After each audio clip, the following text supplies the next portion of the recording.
and we're down here today talking about the Roussillon.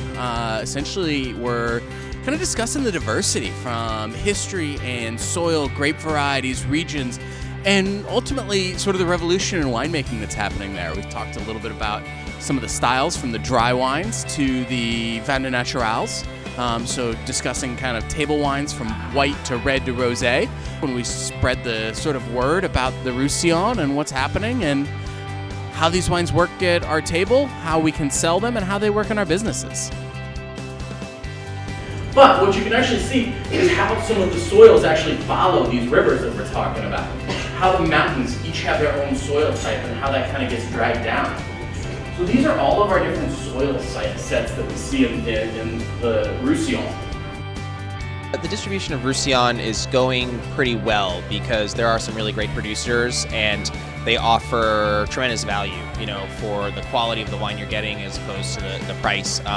It's an area that hasn't been fully sort of explored and exploited in the market, so there are a lot of great producers that offer really good value, and the market's responding really well to that.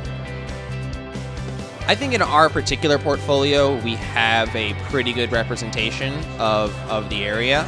But the wines are fantastic, and there's always more room for some of the vinos naturels and maybe some different iterations of the bagnole or reef salt or those type of wines.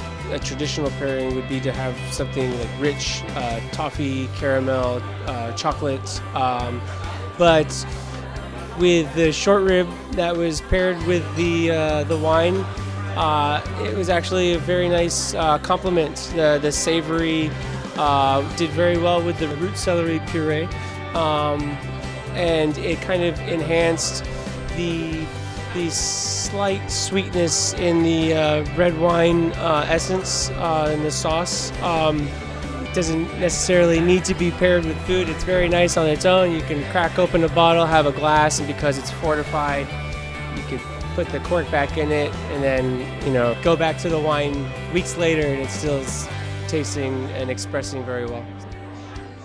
A lot of sommeliers really love the wines because they tell an interesting story, and it's not your generic Côte du Rhône, or you can find some really unique sort of old vineyards or very unique soil types that you don't find a lot of other places. So if someone has a real passion for the wines, they're able to communicate that passion, and It's fantastic that we've had the opportunity to show 40 industry members across all levels, from distributors to on and off premise, some of the joys and some of the showing up in the Roussillon.